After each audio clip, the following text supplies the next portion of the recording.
ఓం హ్రీం దుం దుర్గాయ నమః.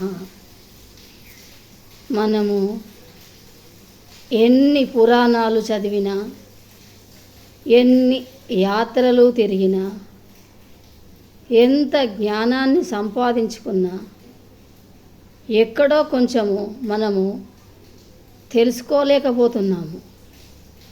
మన చుట్టూ ఉన్న మనుషుల ప్రభావము కొంత మనము పూర్తి పరిపక్వత చెందకపోవడము ఒక కారణము.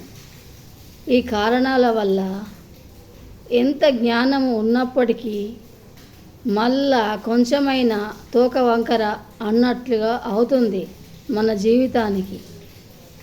ఎందువల్ల మీరేమైనా చెప్పగలరా? Thank you for watching.